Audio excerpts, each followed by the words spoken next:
Hello students, Ajay Meru publication की Rajasthan current affairs की YouTube series में आपका स्वागत है।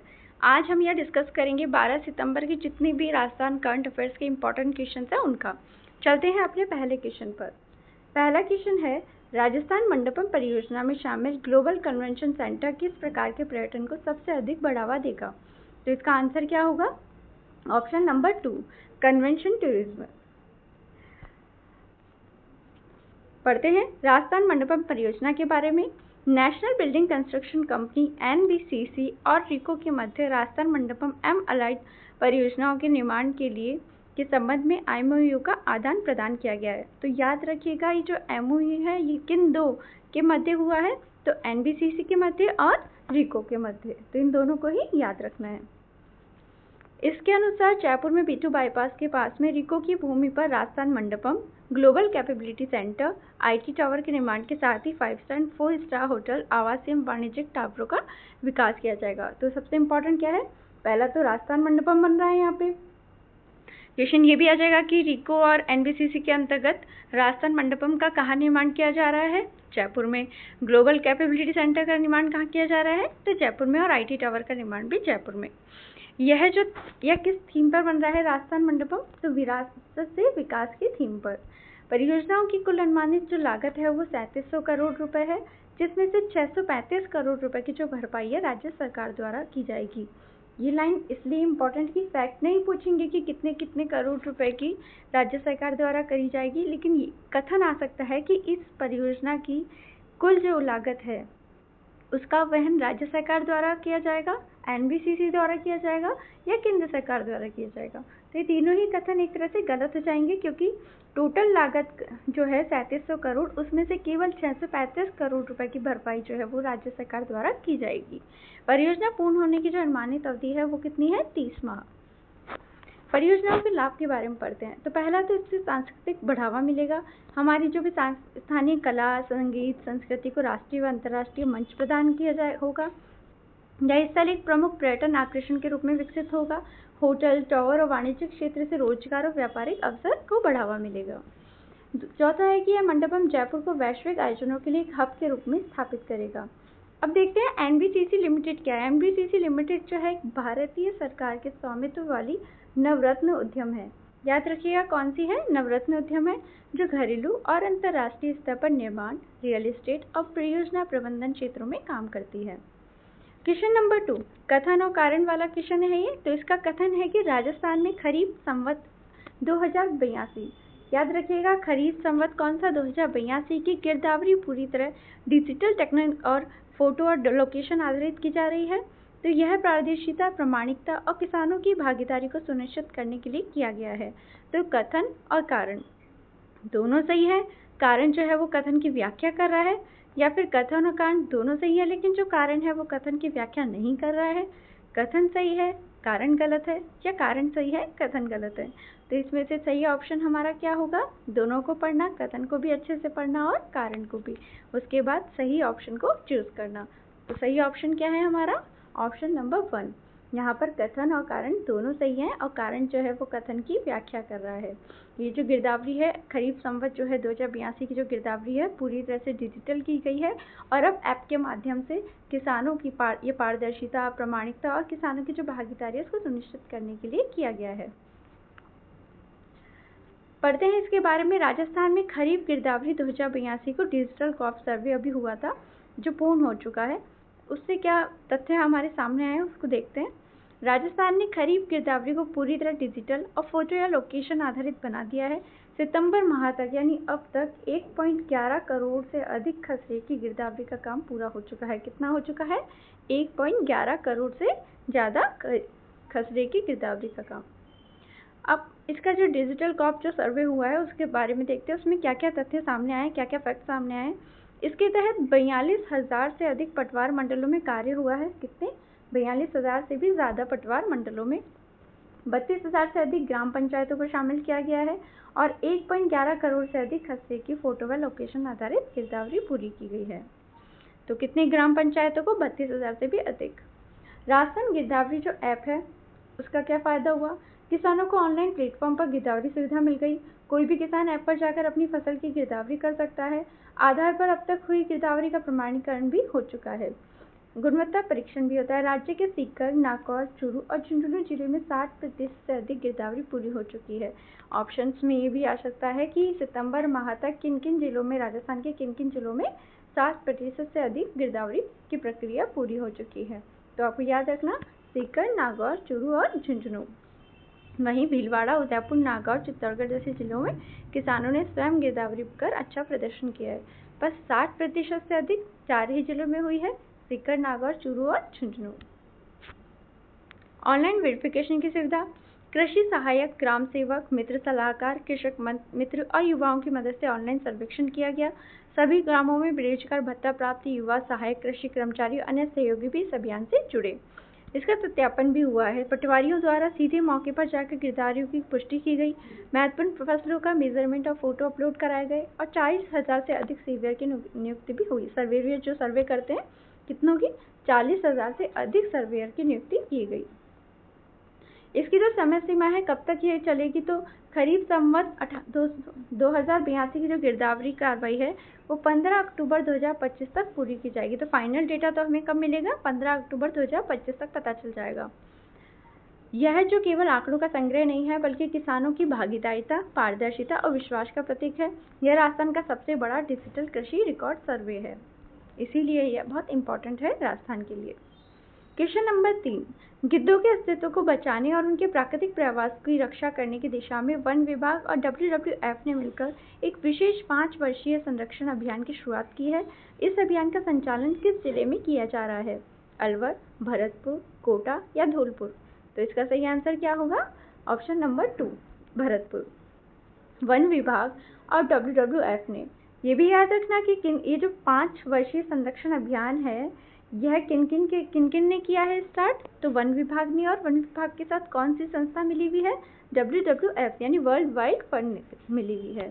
इन्होंने भरतपुर के केवलादेव राष्ट्रीय उद्यान और बयाना की जो पहाड़ियां हैं उसको गिद्धों के लिए सुरक्षित आश्रय स्थल के रूप में विकसित करने के लिए एक 5 वर्षीय संरक्षण अभियान शुरू किया है। कथन में भी आ सकता है कि कितने वर्षीय संरक्षण अभियान शुरू किया गया है वन विभाग और WWF के द्वारा? तो 5 वर्षीय।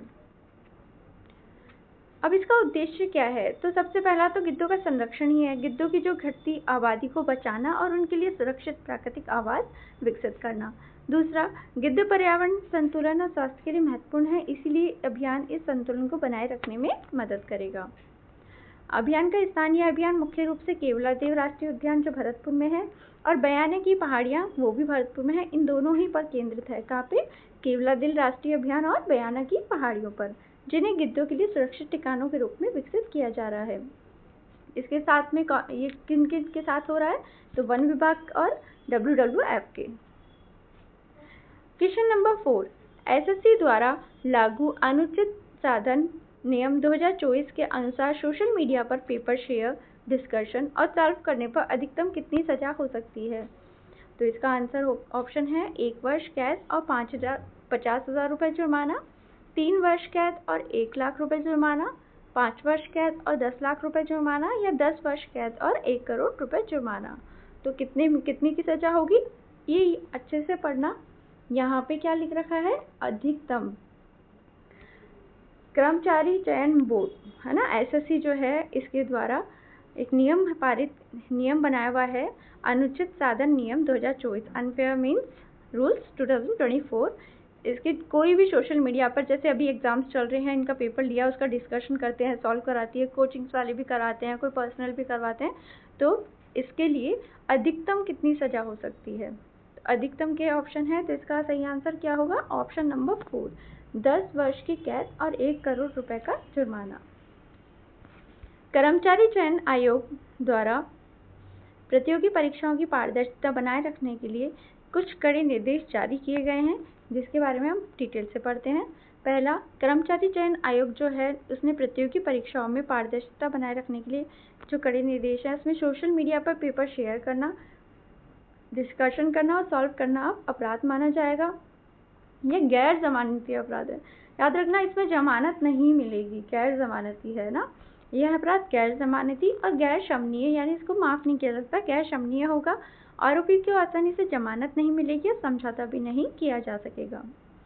कानूनी प्रावधान क्या क्या है? तो यह नियम अनुचित साधन नियम 2024 के तहत लागू होता है। याद रखिएगा कौन से नियम के तहत? अनुचित साधन नियम 2024 के तहत। और धारा 9 के तहत अपराध को गैर जमानती घोषित किया गया है। कौन सी धारा के अंतर्गत अपराध को गैर जमानती घोषित किया गया है? तो धारा 9। और धारा 10 के तहत दोषी पर पाए जाने पर सजा और जुर्माने का प्रावधान है।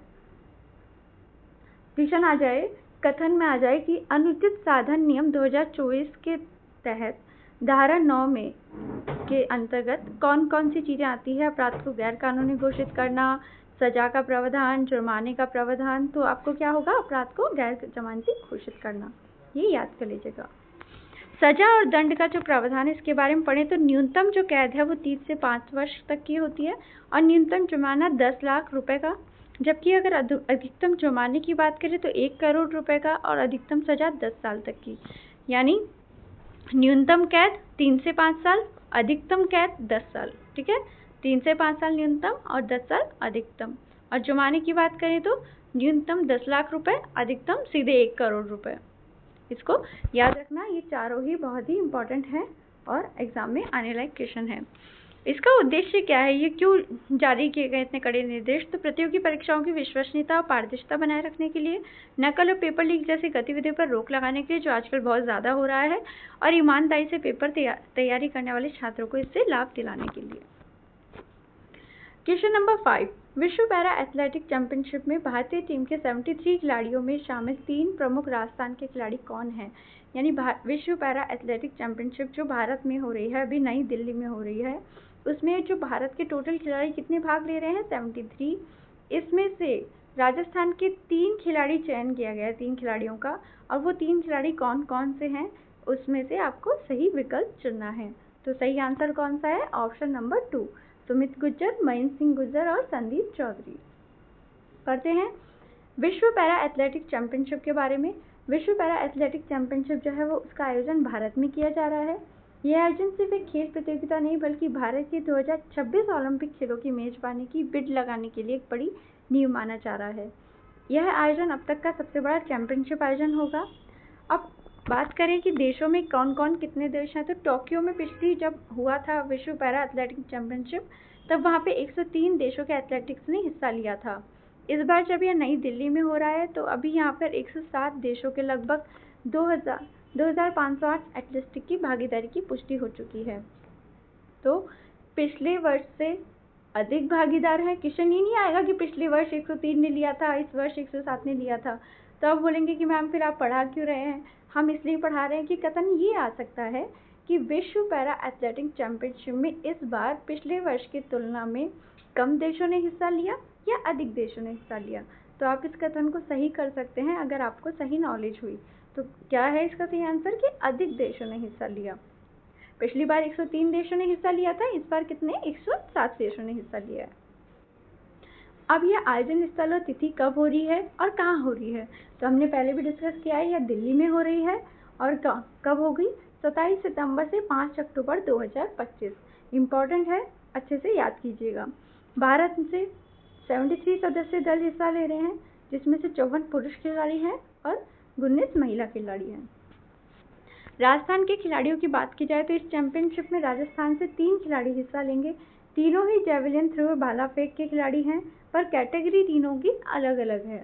जेवलिन थ्रो या भाला फेंक, याद रखना कि जो तीनों खिलाड़ी जो भाग ले रहे हैं इसमें वो किस खेल से संबंधित हैं। तो आपको पता होना चाहिए आंसर क्या है? जेवलिन थ्रो यानी भाला फेंक। अब देखते हैं कि ये तीनों खिलाड़ियों का गेम तो सेम है पर उनकी कैटेगरी अलग अलग है। तो अभी उनकी कैटेगरी के बारे में भी देख लेते हैं और ये तीनों खिलाड़ी कौन है इसके बारे में भी। तो पहले है सुंदर सिंह गुर्जर, यह अपनी कैटेगरी में वर्ल्ड रिकॉर्ड होल्डर हैं। इनकी कैटेगरी क्या है? F46। वहीं महेंद्र सिंह गुर्जर F42 कैटेगरी, अपनी कैटेगरी में ये भी वर्ल्ड रिकॉर्ड होल्डर हैं। और तीसरे हैं संदीप चौधरी F44, यह भी जेवलिन स्पर्धा में हिस्सा ले रहे हैं। तो मतलब कौन कौन 3 जने हैं याद रखना, यही इंपॉर्टेंट, संदीप सिंह गुर्जर, महेंद्र सिंह गुर्जर और संदीप चौधरी। अजय मेरू पब्लिकेशन के द्वारा चतुर्थ श्रेणी कर्मचारी सीधी भर्ती परीक्षा हेतु मॉडल पेपर प्रकाशित किए गए हैं और साथ ही वीडियो एग्जाम्स के लिए भी मॉडल पेपर प्रकाशित किए गए हैं। हमारी विशेषज्ञ टीम द्वारा बहुत ही मेहनत से इनको तैयार किया गया है ताकि आपके एग्ज़ाम के लिए बहुत ज़्यादा उपयोगी साबित हों। तो आप इनको अपने घर बैठे अपनी नज़दीकी बुक स्टोर से मंगवा सकते हैं या फिर वेबसाइट से भी ऑनलाइन ऑर्डर कर सकते हैं। यह पूरी तरह RSSB की जो परीक्षा पैटर्न है उसके हिसाब से बनाए गए हैं, बिल्कुल कंसाइज वे में है, टू द पॉइंट है कि मतलब आउट ऑफ द सिलेबस कोई चीज़ नहीं है, बिल्कुल सिलेबस के अंदर है। वीडियो में हमने पुराना पेपर भी ऐड कर रखा है ताकि बहुत ज़्यादा इम्पॉर्टेंट होता है कि पहले आप पुराने पेपर को देखें कि पुराने पेपर में कैसे क्वेश्चन आए हैं, क्या लेवल आया है, किस किस सब्जेक्ट से कौन कौन से क्वेश्चंस आए हैं। जब आपको अच्छे से एनालिसिस हो जाए प्रीवियस ईयर पेपर का, उसके बाद आप मॉडल पेपर की प्रैक्टिस करें। तो चलते हैं अपने नेक्स्ट क्वेश्चन पे। क्वेश्चन नंबर 6, विश्व पैरा एथलेटिक चैंपियनशिप में भारतीय पैरा एथलेटिक्स के चीफ कोच कौन नियुक्त किए गए? अभी हमने बात की थी कि इसके राजस्थान के खिलाड़ी कौन कौन से हैं, और अब हम बात करते हैं कि इनकी भारतीय पैरा एथलेटिक्स के चीफ कोच जो है वो कौन नियुक्त किए गए हैं। दोनों अलग अलग इंपॉर्टेंट न्यूज़ थे, इसलिए हमने 2 क्वेश्चन बनाए। एक क्वेश्चन में सारे फैक्ट्स डाल देते तो फिर इतना अच्छे से याद नहीं होता है। फिर दोनों ही अपने आप में अलग अलग इन्फॉर्मेशन है, इसलिए हमने अलग अलग बनाए। पहले राजस्थान के 3 खिलाड़ी, अब भारतीय पैरा एथलेटिक के चीफ कोच कौन नियुक्त किए गए हैं? तो इसका सही आंसर होगा महावीर सैनी। भारतीय टीम के जो चीफ कोच हैं वो द्रोणाचार्य अवॉर्डी महावीर सैनी को बनाया गया है। यह भी राजस्थान के हैं।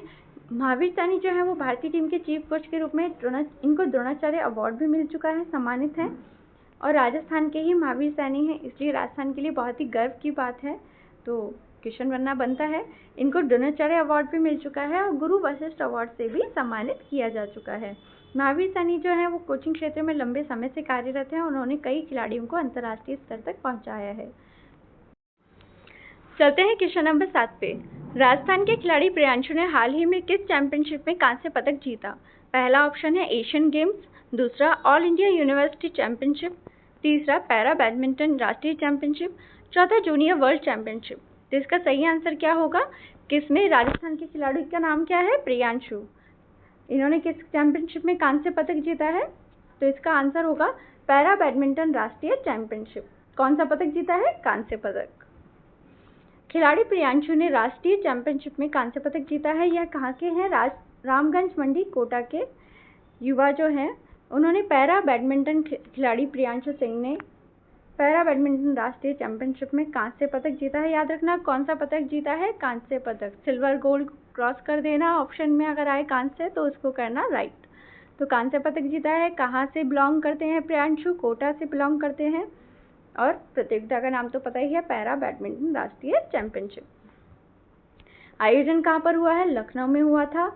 यह क्या उपलब्धि मिली है इनको? डबल्स स्पर्धा में कांस्य पदक जीता है।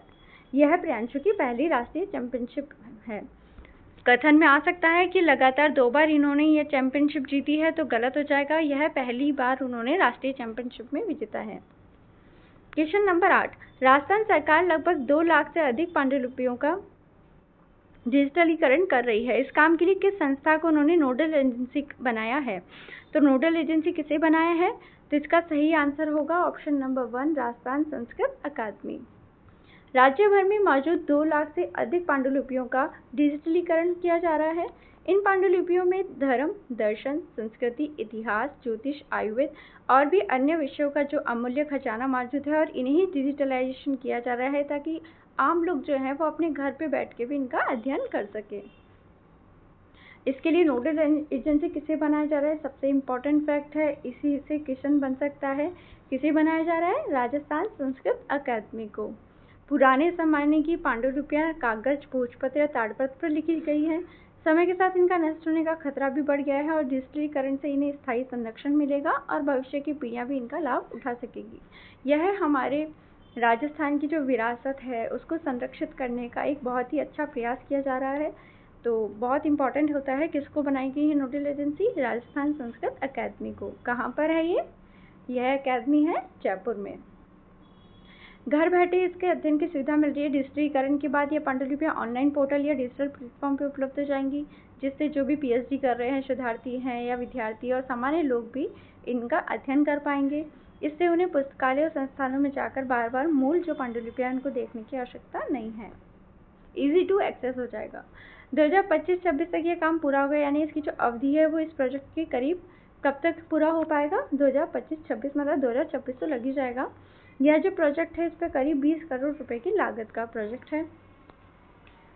राजस्थान, इसमें कौन कौन सी संस्थाएं जो संस्थाएं जिनका सहयोग मिल रहा है, तो राजस्थान संस्कृत अकादमी के साथ साथ राजस्थान प्राच्य विद्या प्रतिष्ठान और अन्य सांस्कृतिक संस्थान भी इस काम में सहयोग कर रही है, और संस्थानों की लाइब्रेरी में रखी बहुमूल्य पांडुलिपियों को भी डिजिटल फॉर्मेट में सुरक्षित किया जाएगा। पूरी जो इन्फॉर्मेशन है इसका सबसे जो मेन है वो एक ही क्वेश्चन बन रहा है कि ये जो पांडुलिपियों का संरक्षण है, अगर वनडे एग्जाम के हिसाब से देखा जाए तो क्वेश्चन कौन सा बनेगा कि इसकी नोडल एजेंसी किसे बनाया गया है, तो किसे बनाया गया है? राजस्थान संस्कृत अकादमी को। ठीक है, क्वेश्चन ये नहीं पूछेंगे कि कब तक कार्य पूरा होगा, लागत क्या है, ये इतना इंपॉर्टेंट नहीं है। इंपॉर्टेंट बस एक ही है कि नोडल एजेंसी किसे बनाया गया है। तो बार बार एक किसी चीज़ को मैं इसीलिए रिपीट कर रही हूँ ताकि आपके दिमाग में बिल्कुल फिट हो जाए, याद हो जाए इस क्वेश्चन का आंसर आपको। तो राजस्थान संस्कृत अकादमी को बनाया गया है। हाँ, डिस्क्रिप्टिव पेपर के लिए अगर आप तैयारी कर रहे हैं तो उसके लिए बहुत इंपॉर्टेंट क्वेश्चन बन जाता है। कई फैक्ट्स टू द पॉइंट हमने दे रखे हैं कि विरासत को संरक्षित करने के लिए राजस्थान सरकार द्वारा क्या क्या प्रयास किए जा रहे हैं। अगर आ जाए राजस्थान की, तो उसमें आप इसको एक एग्जाम्पल के रूप में, एक उदाहरण के रूप में प्रस्तुत कर सकते हैं कि जितनी भी पांडुलिपियाँ हैं, है ना, जो ताड़पत्र, भोजपत्र इन सब में बनी हुई है, उनको संरक्षित करने के लिए राजस्थान सरकार ने एक प्रयास किया जा रहा है, जिससे नोडल एजेंसी राजस्थान संस्कृत अकादमी को बनाया गया है। इसमें कम से कम 2 लाख से ज़्यादा पांडुलिपियों का संरक्षण किया जाएगा। ठीक है, अब बात करते हैं राजस्थान संस्कृत अकादमी की, क्योंकि करंट जीके से जुड़ी हुई जो डेट जीके है वो भी अपने आप में बहुत ही इंपॉर्टेंट हो जाती है।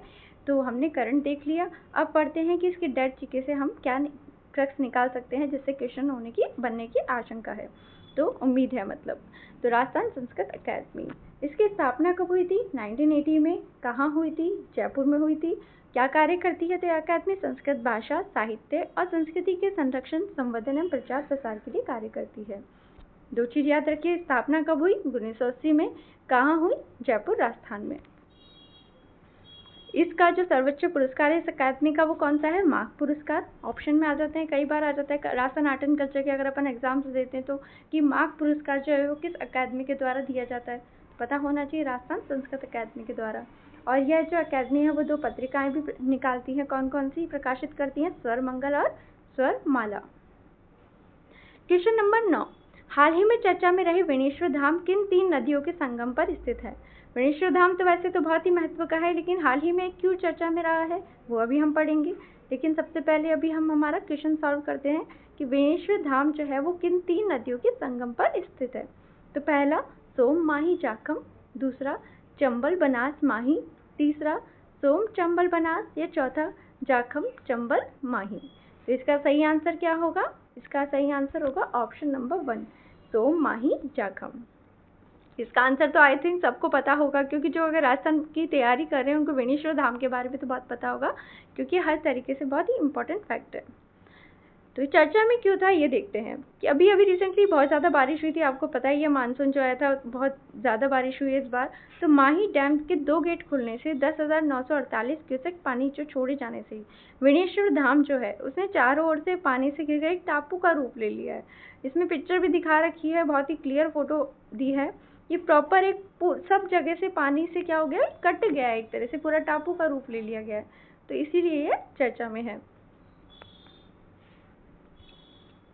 यहाँ पे क्या है, आवागमन की अब प्रॉब्लम हो गई है बहुत लोगों को। अब पढ़ते हैं हम वेणेश्वर धाम के बारे में जो इसकी डेट चुके हैं। वेणेश्वर धाम जो है वो कहाँ पर स्थित है? तो यह है डूंगरपुर जिले में। इसको वागड़ का प्रयाग भी कहा जाता है। वागड़ प्रदेश, डूंगरपुर, बांसवाड़ा। तो वागड़ का प्रयाग किसे कहा जाता है? वेणेश्वर धाम को। यहाँ पर 3 नदियों का संगम होता है, सोम, माही और जाखम।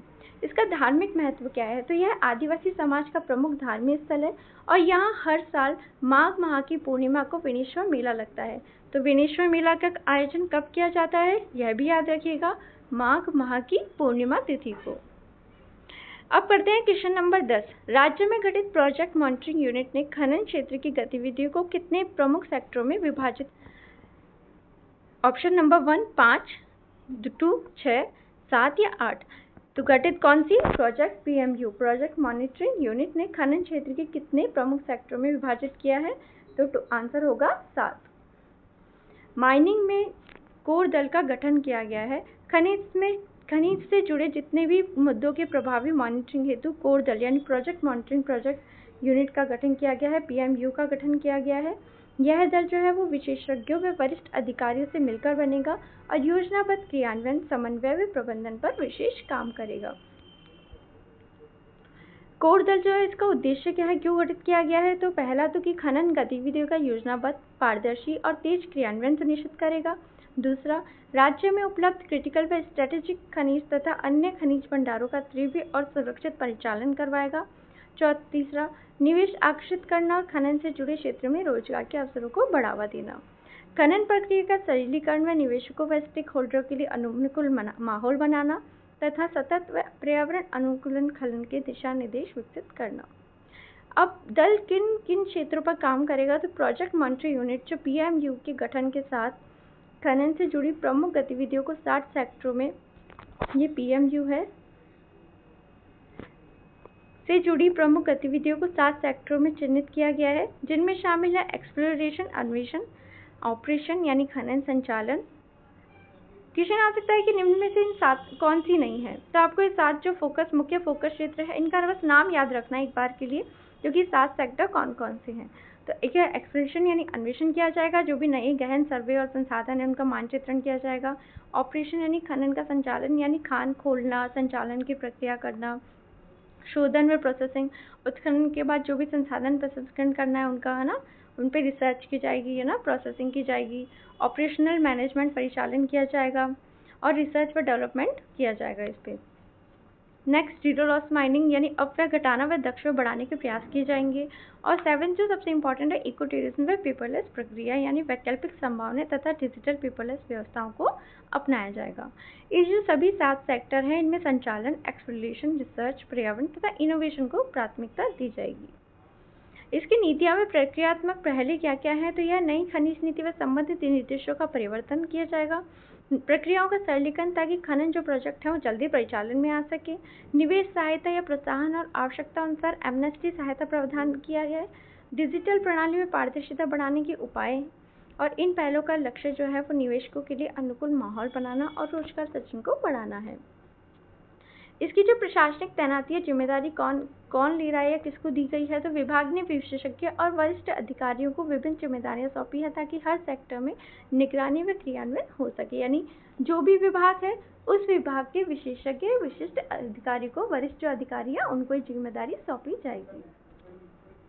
ये थी आजकल के important 10 question Rajasthan current affairs के। अगर आपको वीडियो पसंद आया हो तो इसको लाइक कीजिएगा, शेयर कीजिएगा और राजा मेरू पब्लिकेशन को सब्सक्राइब कीजिएगा। Thank you.